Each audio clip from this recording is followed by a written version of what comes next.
Good evening aspirants, welcome to Coachup IAS e-learning platform.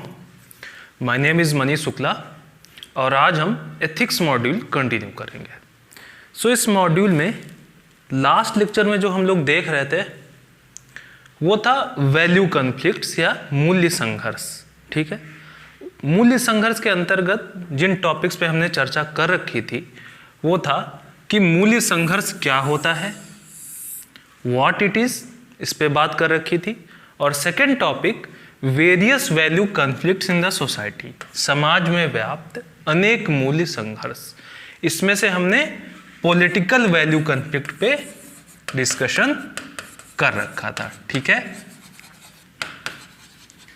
तो हमने देख रखा था कौन सी दो चीजें, वैल्यू कॉन्फ्लिक्ट क्या है और पॉलिटिकल वैल्यू कॉन्फ्लिक्ट्स. इसके हमने कई सारे एग्जाम्पल्स लिए थे और उन एग्जाम्पल्स के थ्रू मैंने एक्सप्लेन कर दिया था आप लोगों को. जिसने ना देखा हो तो प्रीवियस लेक्चर में जाके पहले इन दो चीज़ों को देख ले, फिर आगे कंटिन्यू करेगा. तो आज हम जिस लेक्चर से स्टार्ट करेंगे वो है पॉलिटिकल वैल्यू कॉन्फ्लिक्ट्स के अलावा जो सोशल वैल्यू कॉन्फ्लिक्ट्स होते हैं उनके एग्जाम्पल्स देखेंगे और इकोनॉमिक वैल्यू कॉन्फ्लिक्ट्स के एग्जाम्पल देखेंगे. एक बार सोशल और इकोनॉमिक वैल्यू कॉन्फ्लिक्ट्स हमारा कंप्लीट हो जाता है फिर हम आएंगे और इस पे चर्चा करेंगे कि क्या वैल्यू कॉन्फ्लिक्ट होना इनएविटेबल है, क्या ये होगा ही, क्या ये अपरिहार्य है. ठीक है, फिर जो नेक्स्ट टॉपिक होगा हमारा वो है potential negative consequences of value conflict, संभावित नकारात्मक परिणाम. ठीक है, अगर वैल्यू कॉन्फ्लिक्ट है तो क्या इसके निगेटिव कॉन्सिक्वेंसेस होने गारंटीड हैं. अगर वैल्यू कॉन्फ्लिक्ट है तो निगेटिव कॉन्सिक्वेंसेस होंगे ही, या निगेटिव कॉन्सिक्वेंसेस केवल तभी होंगे जब उसमें कुछ फैक्टर्स प्रेजेंट हो. तो इस चीज को हम इस टॉपिक में पढ़ेंगे. ठीक है, फिर हम देखेंगे कि वैल्यू कॉन्फ्लिक्ट जब डीजनरेट हो जाता है निगेटिव कॉन्सिक्वेंसेस में तो उसके कौन कौन से अलग अलग टाइप के निगेटिव कॉन्सिक्वेंसेस हम अपनी लाइफ में देखते हैं. ठीक, फिर एग्जांपल्स के थ्रू उसको समझेंगे. फिर लास्ट हमारा how to manage value conflict, हम देखेंगे कैसे मूल्य संघर्ष को कैसे प्रबंधित करें. तो इन टॉपिक्स के अंतर्गत आज का डिस्कशन हमारा रहेगा. पॉलिटिकल वैल्यू कॉन्फ्लिक्ट्स के आगे चलते हैं, देखते हैं क्या सोशल वैल्यू कॉन्फ्लिक्ट्स हैं और क्या इकोनॉमिक वैल्यू कॉन्फ्लिक्ट्स हैं. ठीक है,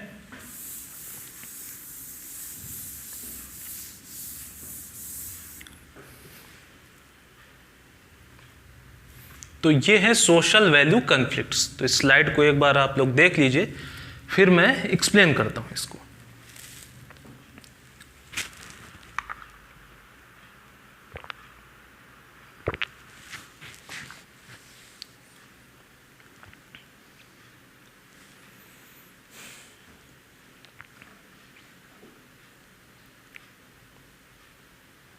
ठीक है, स्टार्ट करते हैं.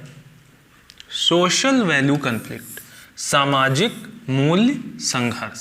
ठीक है, तो सोसाइटी में आप देखते होंगे किसी एक पर्सन की या एक ग्रुप की वैल्यू क्या हो सकती है, पैट्रियार्की या पितृसत्ता. ठीक है, और दूसरी तरफ एक ऐसा ग्रुप है जिसकी वैल्यू क्या है, जेंडर इक्वालिटी या लैंगिक समानता.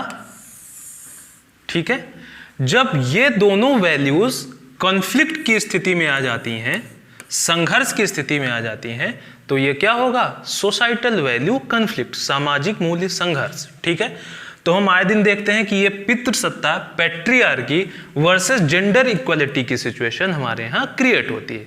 पैट्रियार्की क्या है, ठीक है, पैट्रियार्की जो आपका पितृसत्ता है वहां पे आप ये इंश्योर करते हैं कि जो आपका समाज है वो पुरुष प्रधान समाज हो. ठीक है, जहां पे महिलाओं के साथ आप डिस्क्रिमिनेशन देखते हैं वो अलग अलग फॉर्म्स में सामने आ सकता है. वो अर्ली मैरिज के फॉर्म में, जो गर्ल्स की अर्ली मैरिज होती है उसके फॉर्म में सामने आता है. मैरिज के बाद जो उनके ऊपर सेक्सुअल वायलेंस होता है उसके फॉर्म में सामने आता है. ठीक है, उनका लिटरेसी रेट, जो एजुकेशन है गर्ल्स का वो कम रहता है. उनके हेल्थ के जो प्रोविजंस हैं वो उनकी अवेलेबिलिटी कम रहती है. उनका पॉलिटिकल जो पार्टिसिपेशन है, जो पॉलिटिकल रिप्रेजेंटेशन है, राजनीतिक प्रतिनिधित्व है वो कम रहता है. उनका इकोनॉमिक पार्टिसिपेशन कम रहता है. तो अलग अलग सेक्टर्स में जो महिलाओं के साथ डिस्क्रिमिनेशन या भेदभाव वाली सोच है उसको हम पैट्रियार्की का क्या मान सकते हैं, रिजल्टेंट मान सकते हैं।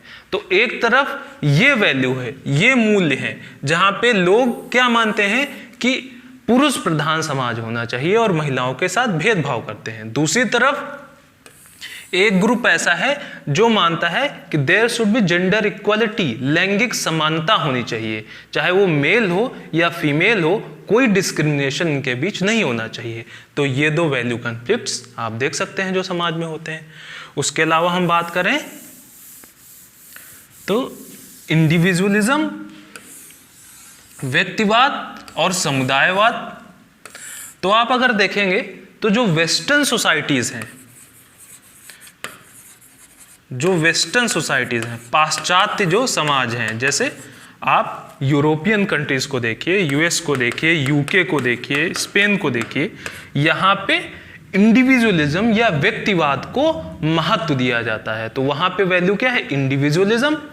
और अगर इंडिया की बात करें, ईस्टर्न सोसाइटीज की बात करें, ठीक है, तो इंडिया में समुदाय को महत्व दिया जाता है। तो हमारे यहाँ कलेक्टिविज्म वैल्यू है या कम्युनिटिज्म वैल्यू है, ठीक है। अब ये दो एक दूसरे के साथ कॉन्फ्लिक्ट में है। एक कहती है इंडिविजुअल इंटरेस्ट को सर्व करना है, दूसरी तरफ कहता है कम्युनिटी इंटरेस्ट को सर्व करना है, लार्जर इंटरेस्ट को सर्व करना है, ठीक है। तो इन दो वैल्यूज का आप कॉन्फ्लिक्ट देख सकते हैं। अगला बात करें, अगले एग्जांपल से समझें इसको, न्यूक्लियर फैमिली और ज्वाइंट फैमिली, ठीक है।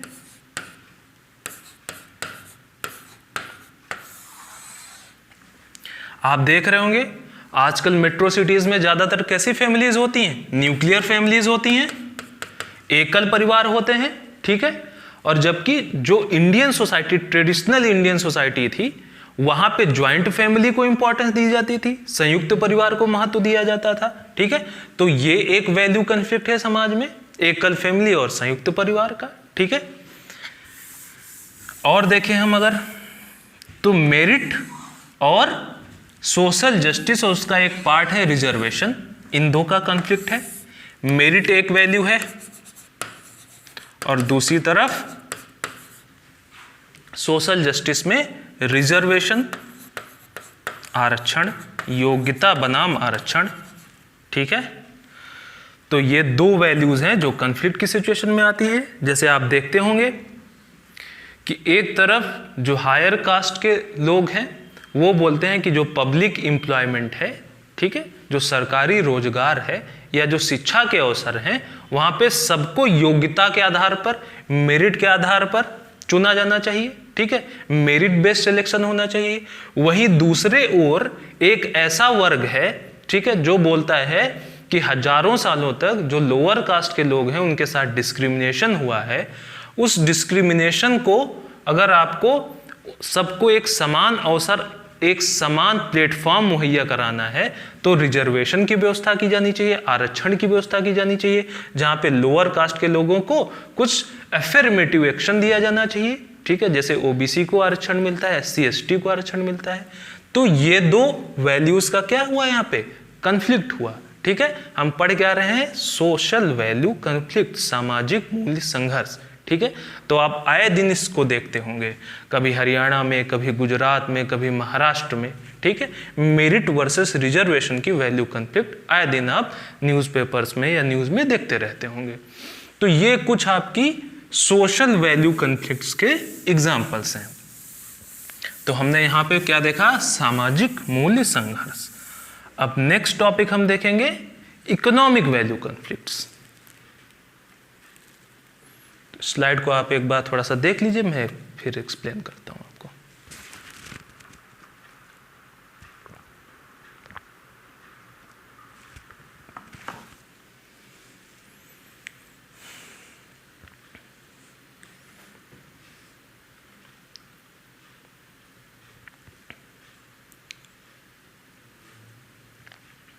ठीक है, स्टार्ट करते हैं। फ्री इकोनॉमिक वैल्यू कॉन्फ्लिक्ट्स, आर्थिक मूल्य संघर्ष। एक तरफ फ्री ट्रेड की वैल्यू है, मुक्त व्यापार की वैल्यू है, V1 फ्री ट्रेड, जो कि ग्लोबलाइजेशन का एक पार्ट है। दूसरी तरफ प्रोटेक्शनिज्म है, V2 प्रोटेक्शनिज्म है, और दोनों एक दूसरे के साथ कन्फ्लिक्ट के मोड में है। जैसे अगर आप यूएस एडमिनिस्ट्रेशन को जाके देखेंगे तो वहां पे जो ओबामा एडमिनिस्ट्रेशन था वो फ्री ट्रेड को महत्व देता था, फ्री ट्रेड को इंपॉर्टेंस देता था, तो इसलिए ओबामा एडमिनिस्ट्रेशन के लिए क्या वैल्यू थी, फ्री ट्रेड या ग्लोबलाइजेशन। वहीं दूसरी तरफ आप ट्रंप एडमिनिस्ट्रेशन को देखेंगे तो ट्रंप के लिए प्रोटेक्शनिज्म वैल्यू है। वो कहते हैं मेक अमेरिका ग्रेट अगेन, ठीक है। वो बोलते हैं कि जो चाइना और इंडिया से आने वाली गुड्स एंड सर्विसेज हैं जो यूएस में आती हैं उन पे ड्यूटी लगाई जाए। तो जो ग्लोबलाइजेशन की वैल्यू है, फ्री ट्रेड की वैल्यू है, जहां पे इंपोर्ट एक्सपोर्ट ड्यूटी को जीरो करने की दिशा में काम किया जा रहा है, उसके अगेंस्ट बात करते हैं ट्रंप। तो ये दो इकोनॉमिक वैल्यूज का कंफ्लिक्ट है, जहां पे एक तरफ ग्लोबलाइजेशन या फ्री ट्रेड की वैल्यू है, दूसरी तरफ प्रोटेक्शनिज्म या संरक्षणवाद की वैल्यू है, ठीक है। दूसरे एग्जांपल से समझें इसको, कम्युनिज्म और कैपिटलिज्म, ठीक है। Communism versus capitalism. तो फॉर्मर यूएसएसआर जो अभी रसिया है, इसने किस इकोनॉमिक सिस्टम को अडॉप्ट किया, किस इकोनॉमिक सिस्टम को इंपॉर्टेंस दी, कम्युनिज्म को इंपॉर्टेंस दी, ठीक है। तो यूएसएसआर के लिए कम्युनिज्म इकोनॉमिक वैल्यू हो गया, जहां पे जो फैक्टर्स ऑफ प्रोडक्शन है, उत्पादन के जो कारक हैं, उसकी ओनरशिप स्टेट के पास होती है, राज्य के पास होती है। लैंड, लेबर, कैपिटल सब ओन कौन करता है कम्युनिस्ट इकोनॉमिक सिस्टम में, स्टेट ओन करता है। दूसरी तरफ जो आपका यूएस है और जो वेस्टर्न यूरोपियन कंट्रीज हैं, उन्होंने किसको इंपॉर्टेंस दी, उन्होंने कैपिटलिज्म को इंपॉर्टेंस दिया। तो क्योंकि उन्होंने कैपिटलिज्म या पूंजीवाद को इंपॉर्टेंस दिया, इसलिए यूएस के लिए कैपिटलिज्म वैल्यू हो गया, जहां पे इन्होंने बोला कि फैक्टर्स ऑफ प्रोडक्शन को प्राइवेट कोई भी निजी व्यक्ति भी ओन कर सकता है, ठीक है। तो ये दो अलग अलग टाइप की इकोनॉमिक वैल्यूज हैं जो कि कॉन्फ्लिक्ट में आ रही हैं, ठीक है। Communism versus capitalism. अगले एग्जांपल से समझें इसी इकोनॉमिक वैल्यू कॉन्फ्लिक्ट्स को। तो welfare versus profit, welfare versus profit, ठीक है। आप देख रहे होंगे कई कंपनीज ऐसी हैं जो कोरोना वैक्सीन बनाने की दिशा में काम कर रही हैं, जैसे मॉडर्ना और सारी भी कई कंपनीज। तो अगर वो वैक्सीन बनाने के बाद, ठीक है, वेलफेयर को अगर इंपॉर्टेंस कोई कंपनी अटैच करती है तो वो क्या बोलेगी कि जो हमारी वैक्सीन रहेगी वो हम फ्री ऑफ कॉस्ट देंगे सबको, ठीक है।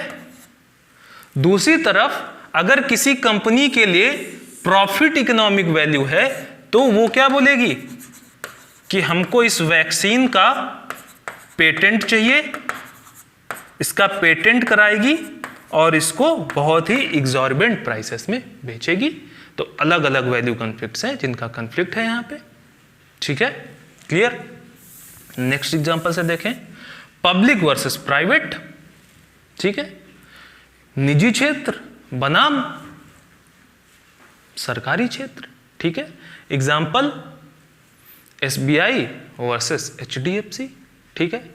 जहां पे आपकी बात की जाती है, एक तरफ तो बात की जाती है कुछ कंट्रीज में कि जो इकोनॉमिक सिस्टम है वहां पे जो गुड्स एंड सर्विसेज का प्रोडक्शन है वो सरकारी उससे होना चाहिए। दूसरी तरफ प्राइवेटाइजेशन की बात करते हैं, मोदी जी बोलते हैं ना एयर इंडिया को प्राइवेटाइज कर देंगे, government has no business to be in business, बोलते हैं ना। तो ये दो अलग अलग वैल्यू कॉन्फ्लिक्ट्स हैं। जबकि इंदिरा गांधी के ज़माने में देखें, जो सोशलिस्ट इरा था, वहाँ पे पब्लिक सेक्टर को इंपॉर्टेंस दी जाती थी। जो 21st सेंचुरी है, जो न्यू इंडिया है, वहाँ पे प्राइवेट सेक्टर को इंपॉर्टेंस दी जाती है। तो यहाँ पे ये इकोनॉमिक वैल्यू है, किसी और ज़माने में ये इकोनॉमिक वैल्यू है, और दोनों का अभी कॉन्फ्लिक्ट है, ठीक।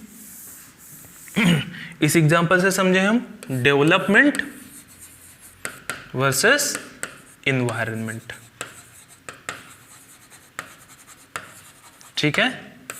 तो एक रिसेंट एग्जांपल लेते हैं। अभी आपने मुंबई में मेट्रो सेड और मैंग्रोव का कॉन्फ्लिक्ट पढ़ा होगा, ठीक है, जहां पे एक मेट्रो सेड बनना था और वो मेट्रो सेड तभी बन पाता जब जो मैंग्रोव फॉरेस्ट था उसको क्लियर किया जाता। तो अगर मेट्रो सेड बनता तो क्या होता, डेवलपमेंट होता, विकास होता। मेट्रो सेड बनने से ट्रांसपोर्ट सेक्टर जो था उसमें बढ़ोतरी होती, वो ईज्ड अप हो जाता, लोगों को जो आवागमन है वो ईज अप हो जाता, ठीक है। तो एक तरफ हम विकास को प्राथमिकता दे रहे हैं, हमारी इकोनॉमिक वैल्यू या आर्थिक मूल्य क्या है, विकास। वहीं दूसरी तरफ कुछ ऐसे लोग हैं जो बोल रहे थे कि मेट्रो सेड नहीं बनना चाहिए बल्कि मैंग्रोव फॉरेस्ट प्रोटेक्ट होना चाहिए, ठीक है। तो यहां पे हम क्या देख रहे हैं, दो वैल्यूज जिनका कन्फ्लिक्ट है, जो एक दूसरे के साथ संघर्ष की स्थिति में आते हैं। और ये आप बहुत जगह पे देखेंगे, जैसे सरदार सरोवर डैम। सरदार सरोवर जब डैम बना तो एक तरफ क्या उसकी वैल्यू थी, इकोनॉमिक वैल्यू, डेवलपमेंट, जहां पे सरदार सरोवर डैम से आपको इरिगेशन मिलता, सिंचाई के संसाधन मिलते, इलेक्ट्रिसिटी बनती, क्लियर, टूरिज्म बढ़ता। तो ये सब इकोनॉमिक बेनिफिट्स थे इसके। तो सरदार सरोवर डैम की जो, और दूसरी तरफ कौन लोग थे, ट्राइबल्स, नर्मदा बचाओ आंदोलन, मेधा पाटकर आंदोलन आप सब लोग जानते होंगे, जहां पे ये बात किया जा रहा था कि इसकी वजह से जो हजारों एकड़ का फॉरेस्ट है वो काटना पड़ेगा, लैंड फ्लड कर जाएगा सब, जो ट्राइबल्स हैं उनको उनके एरिया से रिहेबिलिटेट करना पड़ेगा। तो ये दो डेवलपमेंट वर्सेस इन्वायरमेंट की जो वैल्यू कन्फ्लिक्ट है, इसको आप बहुत ज़्यादा न्यूज़ में देखते होंगे, ठीक है। तो इसको आप बहुत अलग अलग तरीकों से कोट कर सकते हैं। तो ओवरऑल हमने देखा कि वैल्यू कन्फ्लिक्ट्स अलग अलग टाइप के हो सकते हैं। वो पॉलिटिकल वैल्यू कन्फ्लिक्ट हो सकता है, वो सोशल वैल्यू कन्फ्लिक्ट्स हो सकते हैं, और वो इकोनॉमिक वैल्यू कन्फ्लिक्ट्स हो सकते हैं, ठीक है। इन तीनों के 4-4, 5-5 एग्जाम्पल से हमने इसको डिटेल में पढ़ा। अब हम अगली चीज क्या पढ़ेंगे, आप याद करिए, मैंने लेक्चर के स्टार्टिंग में ही बोला था, पहले मैं एग्जाम्पल्स बताऊंगा, फिर इनइविटेबिलिटी बताऊंगा। क्या वैल्यू कन्फ्लिक्ट होना अपरिहार्य है, क्या ये होगा ही, तो इस बारे में चर्चा करेंगे नेक्स्ट स्लाइड में। तो इस स्लाइड को एक बार आप पढ़ लीजिए, फिर मैं एक्सप्लेन करता हूं इसको।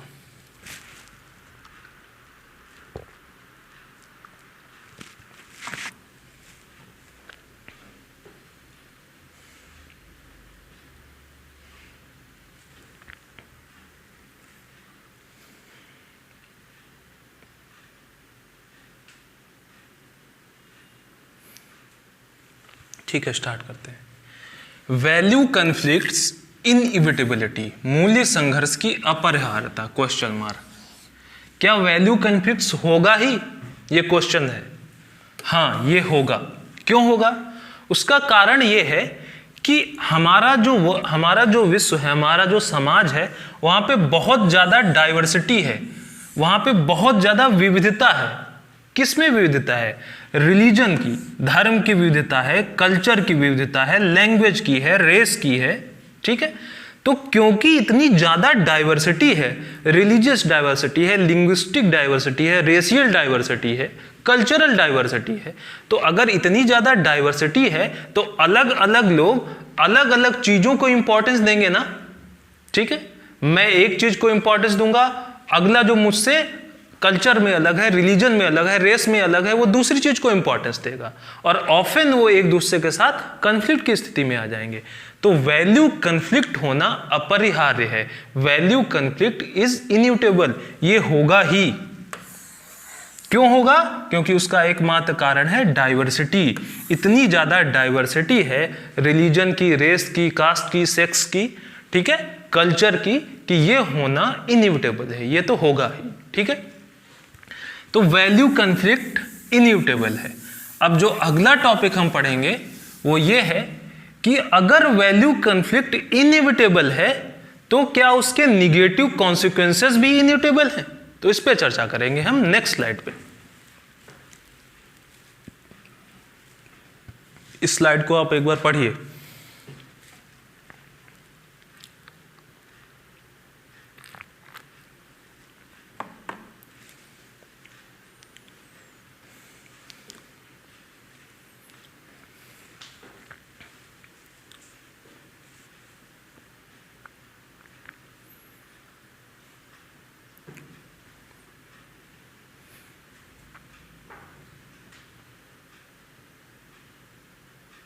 ठीक है, स्टार्ट करते हैं। Potential negative consequences of value conflicts, मूल्य संघर्ष के संभावित नकारात्मक परिणाम। ठीक, तो पोटेंशियल का मतलब यह है कि वैल्यू कॉन्फ्लिक्ट के निगेटिव कॉन्सिक्वेंसेस हो भी सकते हैं और नहीं भी हो सकते हैं। ठीक है, अगर वैल्यू कॉन्फ्लिक्ट है तो इसका मतलब ये गारंटेड नहीं है कि वहां पे निगेटिव कॉन्सिक्वेंसेस भी होंगे ना, ऐसा गारंटेड नहीं है। वैल्यू कॉन्फ्लिक्ट होना तो गारंटेड है क्योंकि इतनी ज्यादा डाइवर्सिटी है, लेकिन वो निगेटिव कॉन्सिक्वेंसेस में डीजनरेट हो जाए ये गारंटेड नहीं है। ठीक, तो value conflicts they do not produce negative consequences पर से। क्योंकि कहीं वैल्यू कॉन्फ्लिक्ट है इसका मतलब यह नहीं कि वहां पे नेगेटिव कॉन्सिक्वेंसेस भी होंगे। ठीक है, वैल्यू कॉन्फ्लिक्ट निगेटिव कॉन्सिक्वेंसेस में डीजनरेट तब होते हैं जब वहां पे कुछ फैक्टर्स की प्रेजेंस हो।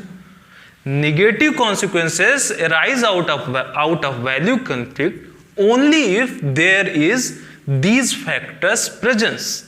ठीक है, अब वो कौन कौन से फैक्टर हैं जो प्रेजेंट होने चाहिए जब जो वैल्यू कॉन्फ्लिक्ट है वो डीजनरेट हो जाए नेगेटिव कॉन्सिक्वेंसेस में, तो वो फैक्टर्स को हम देखेंगे। तो वैल्यू कॉन्फ्लिक्ट नेगेटिव कॉन्सिक्वेंसेस में डीजनरेट कब होती है? जब लैक ऑफ टॉलरेंस हो, सहिष्णुता की कमी हो। ठीक, अब देखिए इसको समझिए। टॉलरेंस क्या है? It is an attitude of fairness,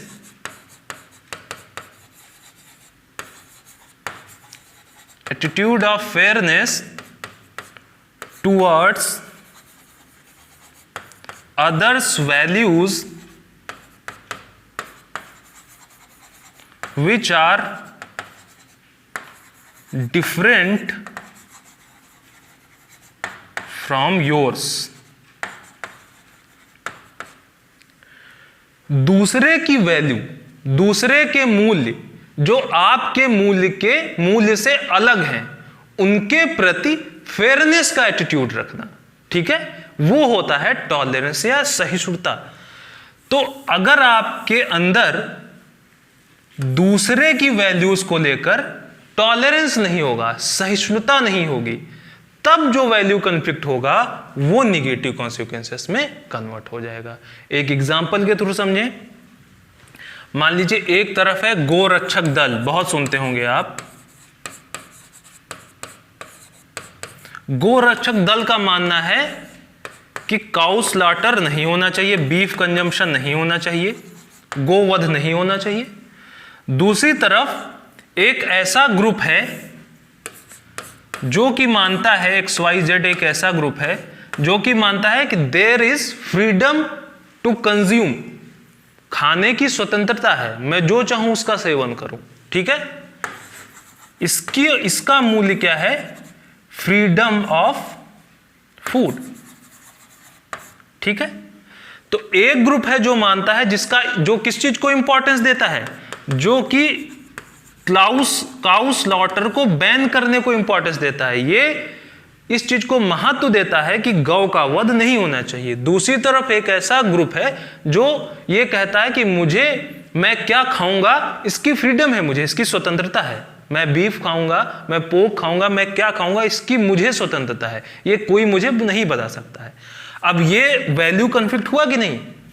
but ये वैल्यू कॉन्फ्लिक्ट निगेटिव कॉन्सिक्वेंसेस में कब डीजनरेट होता है? जब टॉलरेंस की कमी होती है। जैसे जब ये गोरक्षक दल क्या कहेगा? गोरक्षक दल का मानना है कि काउ स्लॉटर नहीं होना चाहिए। ठीक, दूसरी तरफ XYZ का मानना है कि मैं जो चाहूं वो खाऊं, मैं बीफ खाऊंगा। लेकिन जब गौरक्षक दल अपनी वैल्यूज को लेकर, ठीक है, इंडोक्ट्रिनेट हो जाए और दूसरे की वैल्यूज को लेकर जो टॉलरेंस का एटीट्यूड है वो ना रखे, दूसरे की मूल्य के प्रति सहिष्णुता ना हो, उस कंडीशन में क्या होगा? ये गौरक्षक दल इस XYZ ग्रुप पे वायलेंस करेगा, हिंसा करेगा।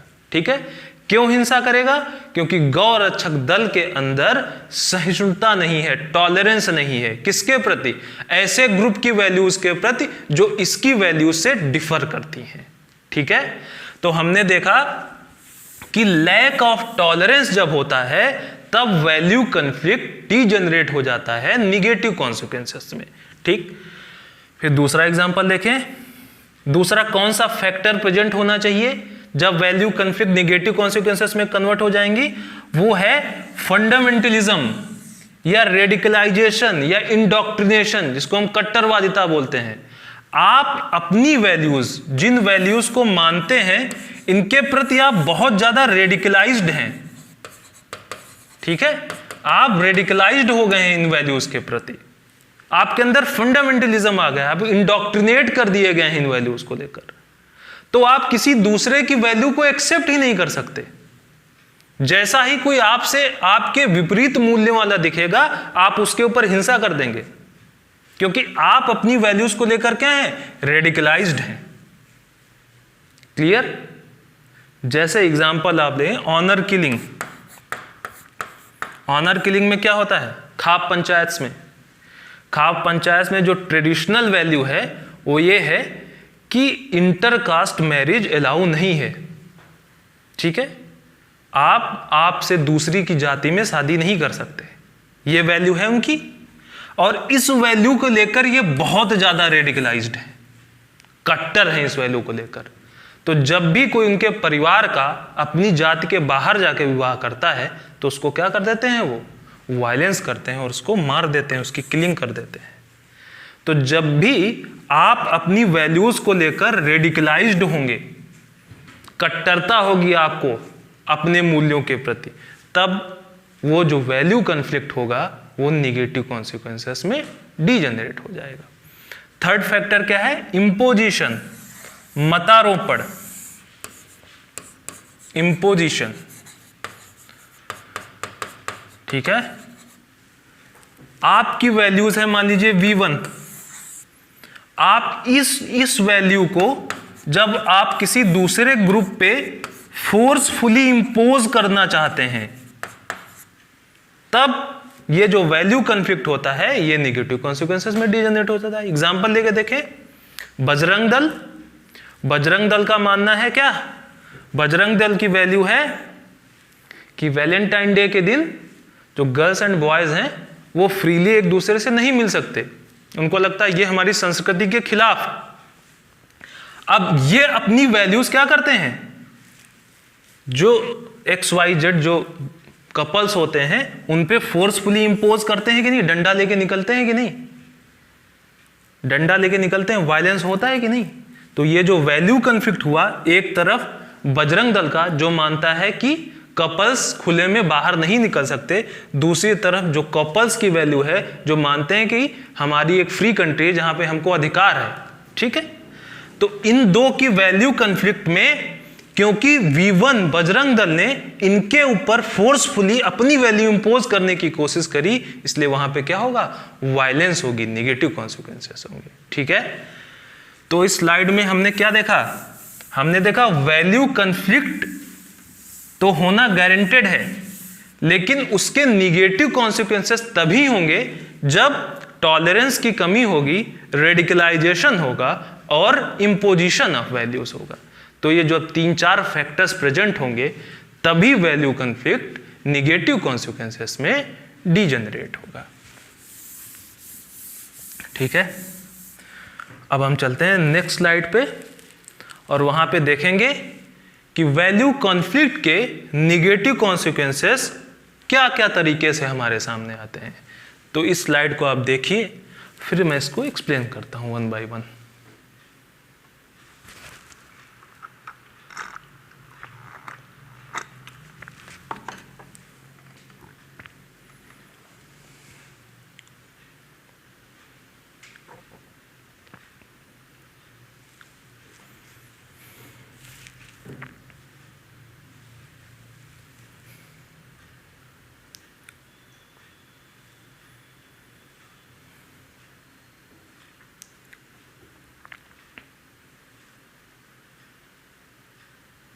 ठीक है, स्टार्ट करते हैं। Negative consequences of value conflict, मूल्य संघर्ष के नकारात्मक परिणाम।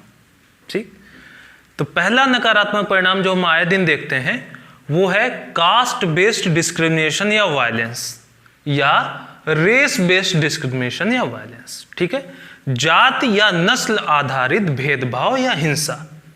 ठीक है, ये एक ऐसा निगेटिव कॉन्सिक्वेंस है वैल्यू कॉन्फ्लिक्ट का जो हम आए दिन देखते हैं। जैसे अगर इसको हम समझें, कास्ट बेस्ड वायलेंस को समझें, तो देखिए जो हमारी ट्रेडिशनल इंडियन सोसाइटी थी उसमें क्या था, ब्राह्मण, क्षत्रिय, वैश्य, शूद्र, ऐसे ये डिवाइडेड थी, जहाँ पे सबसे ज़्यादा राइट्स अपर कास्ट को दिए गए थे, प्रिविलेजेस सबसे ज़्यादा इनको दिए थे, और इनके ऊपर वेरियस तरीके की जो रिस्ट्रिक्शंस हैं वो इम्पोज करी गई थी। तो एक वैल्यू ऐसी थी जहाँ पे ये माना जाता था कि जो अपर कास्ट है उसी को प्रिविलेज मिलेगा। ठीक है, बट इंडिपेंडेंस के बाद क्या हुआ, स्वतंत्रता के बाद क्या हुआ कि हमने इक्वलिटी की बात की, समानता की बात की।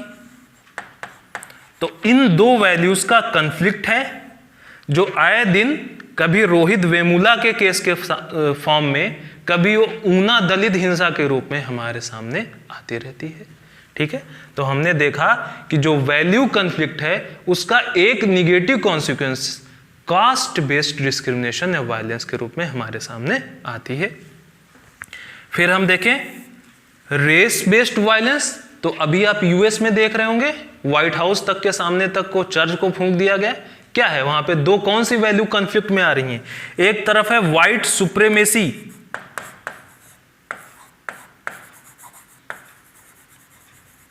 जो श्वेत लोग हैं उनमें एक बड़ा वर्ग है, वो किस चीज को इंपॉर्टेंस देता है, व्हाइट सुप्रीमेसी को। उनके अकॉर्डिंग जो व्हाइट लोग हैं जिनकी चमड़ी गोरी है केवल वही रूल कर सकते हैं, और जो ब्लैक और ब्राउन है वो एज ए स्लेव उनको समझते हैं। तो एक तरफ व्हाइट सुप्रीमेसी की वैल्यू है और दूसरी तरफ इक्वलिटी या समानता की वैल्यू है।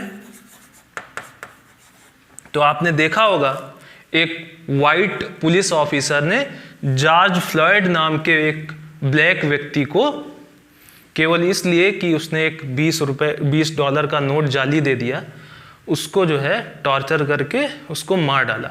और उसके बाद जो इक्वलिटी को मानने वाले लोग हैं इनमें से एक बड़े वर्ग ने क्या किया, प्रोटेस्ट किया, विरोध किया, और उस विरोध में वायलेंस भी हुई।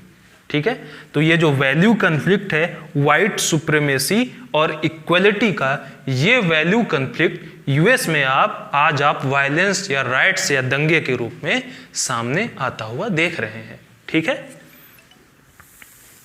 तो ये निगेटिव कॉन्सिक्वेंसेस हुए। फिर हम देखें कम्युनल वायलेंस, सांप्रदायिक हिंसा। ठीक है, इसको हम एक तरफ एक ग्रुप है जो मानता है हिंदू वैल्यूज सुपीरियर हैं, दूसरी तरफ दूसरा ग्रुप है जो मानता है मुस्लिम वैल्यूज सुपीरियर हैं, और इनके बीच कन्फ्लिक्ट होता है। और ये कन्फ्लिक्ट आए दिन वायलेंस के रूप में, दंगे के रूप में, राइट्स के रूप में हमारे सामने आता है। चाहे वो गुजरात का दंगा हो, ठीक है, चाहे 1984 का सिख विरोधी दंगा हो, चाहे वो 2013 का मुजफ्फरनगर का हिंदू मुस्लिम दंगा हो। तो अलग अलग फॉर्म्स में ये जो कम्युनल वायलेंस है जो कि वैल्यू कन्फ्लिक्ट का निगेटिव कॉन्सिक्वेंस है, ये हमारे सामने आता रहता है। या ISIS यजीदी का आप देख लें एग्जाम्पल, जहां पे ISIS की वैल्यू क्या है, ये मानता है कि only religion that should exist on the entire earth is इस्लाम। एकमात्र धर्म जो पूरे विश्व में रहना चाहिए वो इस्लाम है। दूसरी तरफ एक यजीदी समुदाय है जिसकी अपनी रिलीजियस प्रैक्टिसेस हैं, अपना धर्म है, अपनी मान्यताएं हैं। तो ये एक दूसरे के साथ कन्फ्लिक्ट में आते हैं। ठीक, और ये ISIS क्या कर देता है, इनको स्लॉटर कर देता है, मार देता है। ठीक है, तो क्योंकि वैल्यू कन्फ्लिक्ट है और वैल्यू कन्फ्लिक्ट के साथ साथ टॉलरेंस की कमी है, रेडिकलाइजेशन है और इंपोजिशन करने की भावना है, इसलिए वो वैल्यू कन्फ्लिक्ट कम्युनल वायलेंस में आए दिन हमारे सामने आता रहता है। फिर देखें हम मॉरल पुलिसिंग। तो वैल्यू कन्फ्लिक्ट का एक निगेटिव कॉन्सिक्वेंसेस मॉरल पुलिसिंग भी होता है। अभी मैंने समझाया बजरंग दल एक विजिलेंटे ग्रुप है, बजरंग दल जो मानता है कि हमारा जो ट्रेडिशनल इंडियन सोसाइटी है, जो हमारा पारंपरिक भारतीय समाज है, वहाँ पे एक डिसेंसी होनी चाहिए उनके अकॉर्डिंग। उनको ये लगता है जहाँ पे कपल्स जो हैं वो खुले आम कहीं भी एक साथ घूम फिर नहीं सकते, तो बजरंग दल की वैल्यू ये है। दूसरी तरफ वो कपल हैं जो कहते हैं कि जो हमारा इंडियन कॉन्स्टिट्यूशन है वो हमको फ्रीडम ऑफ एक्सप्रेशन देता है, ठीक, अभिव्यक्ति की आज़ादी देता है, ठीक। तो क्योंकि हमारे पास अभिव्यक्ति की आज़ादी है, फ्रीडम ऑफ एक्सप्रेशन है, तो हम अपनी चीज़ें कर सकते हैं। तो इन दो का कन्फ्लिक्ट होता है, फिर बजरंग दल अपनी वैल्यूज इंपोज करने की कोशिश करता है, उसमें वायलेंस होता है। आप इसको दूसरे तरीके भी सोच सकते हैं। पद्मावती मूवी के दौरान क्या हुआ था, राजस्थान में एक राजपूत समाज आ गया था, उसको लगा था जो हमारी जो रानी है पद्मावती उनको गलत तरीके से पेश किया जा रहा है इस मूवी में, तो वो अपनी वैल्यूज को लेकर बहुत रेडिकलाइज्ड थे। तो इसलिए उन्होंने जो पद्मावत बनाने वाले प्रोड्यूसर्स थे, डायरेक्टर्स थे, उनके खिलाफ वायलेंस किया था, ठीक है।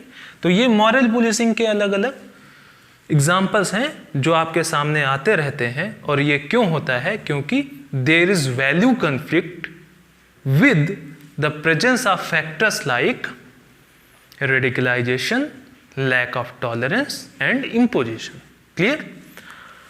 नेक्स्ट एग्जाम्पल पे हम चलें तो आए दिन आप ऑनर किलिंग की न्यूज सुनते रहते होंगे। हरियाणा का एग्जाम्पल ले लीजिए आप, राजस्थान का ले लीजिए, या वेस्टर्न यूपी। तो इन क्षेत्रों में आप खाप पंचायत की न्यूज सुनते रहते होंगे, जहां पे एक तरफ जो खाप पंचायत है उसका मानना है कि इंटरकास्ट मैरिज नहीं हो सकती, इंटरकास्ट मैरिज इज प्रोहिबिटेड, ये इस चीज को महत्व देते हैं। दूसरी तरफ जो इंटरकास्ट मैरिज करने वाले लोग हैं इन सोसाइटीज से, उनका क्या मानना है, वो किसको वैल्यू देते हैं, there is no boundary for it, और उसके साथ साथ हमको चूज करने की फ्रीडम है, कॉन्स्टिट्यूशन देता है हमको। तो ये दो वैल्यूज का कन्फ्लिक्ट है, ठीक है। ये जो खाप पंचायत है ये अपनी वैल्यूज को लेकर बहुत ज्यादा रेडिकलाइज्ड होते हैं। जब इनकी वैल्यूज के अगेंस्ट इनके ही परिवार के लोग जाते हैं तो क्या करेंगे, इस वैल्यू कन्फ्लिक्ट का निगेटिव कॉन्सिक्वेंसेस क्या होगा, किलिंग, अपने ही बच्चों को मार देते हैं सम्मान की रक्षा के लिए, ठीक है। तो ऑनर किलिंग के रूप में वैल्यू कन्फ्लिक्ट का निगेटिव कॉन्सिक्वेंसेस हम देखते हैं। फिर हम बात करें जो जेंडर बेस्ड डिस्क्रिमिनेशन या वायलेंस आए दिन हम देखते रहते हैं, लिंग आधारित भेदभाव या जो हिंसा होती है, ठीक है। अब इसको हम डिफरेंट फॉर्म्स के रूप में हमारे सामने आता हुआ देखते हैं, चाहे वो ट्रिपल तलाक की बात कर लें, चाहे वो women's entry in religious places की बात कर लें, चाहे वो डोमेस्टिक वायलेंस की बात कर लें, ठीक है। जैसे ट्रिपल तलाक की अगर हम बात करें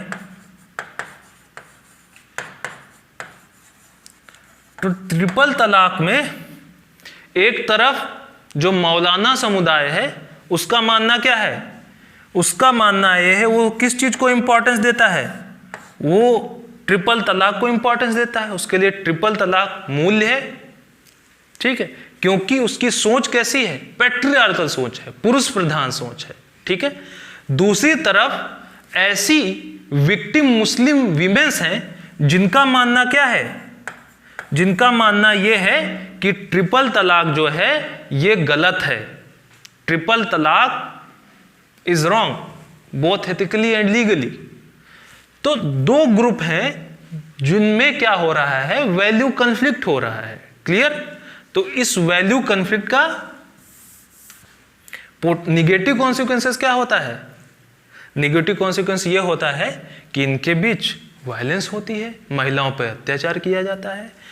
दूसरे एग्जांपल से इसको समझें, वीमेंस एंट्री इन टेम्पल्स, महिलाओं का मंदिरों में प्रवेश एक तरफ आप सब, चाहे वो सबरीमाला का केस ले लें आप, चाहे वो सनी सिंगापुर का केस ले लें, चाहे वो मॉस्क में मुस्लिम वीमेंस की एंट्री ले लें, तो एक तरफ ऐसा वर्ग है जो कि मानता है केवल मेल्स को, जो पुरुष है उसी को रिलीजियस प्लेसेस में एंट्री का अधिकार होना चाहिए, और दूसरी तरफ ऐसी वीमेंस हैं, विमेन का ऐसा ग्रुप है जो कि मानता है जो डाइटी है, जो भगवान है, उस पर वर्शिप का सबको इक्वल राइट है, इसलिए सबको, चाहे वो मेल हो चाहे वो फीमेल हो, सबको रिलीजियस प्लेसेस में एंट्री मिलनी चाहिए।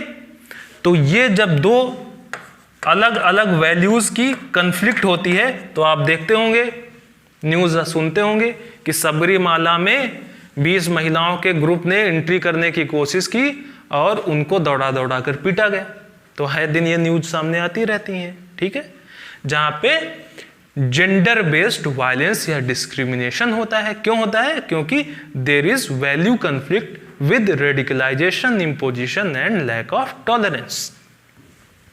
या डोमेस्टिक वायलेंस की बात करें तो अगर रूरल सोसाइटी की बात करें, हम खासकर ग्रामीण क्षेत्र की बात करें, ग्रामीण समाज की बात करें, जहां पे पैट्रियार्की एक बहुत बड़ी वैल्यू है, पितृसत्ता वैल्यू है, और इस पितृसत्ता वैल्यू वाले समाज में जब कोई पढ़ी लिखी महिला का विवाह होके आता है जो अपने राइट्स को, अपने अधिकारों को असर्ट करती है, मांगती है, और उन राइट्स में से एक राइट्स है इक्वलिटी, समानता, वो कहती है कि जितने अधिकार मेल को हैं उतने अधिकार फीमेल को होने चाहिए।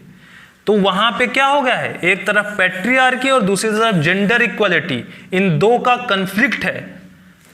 अब इन दो का कन्फ्लिक्ट हुआ तो पैट्रियार्कल सोसाइटी, जो पैट्रियार्कल फैमिली है, जहां पे ये वीमेन मैरिज, इसकी विवाह होके ये पहुंची है, इसके खिलाफ क्या होता है? डोमेस्टिक वायलेंस, क्योंकि इनका मानना है पति परमेश्वर होता है और उसका मानना है नहीं, दोनों समान होते हैं।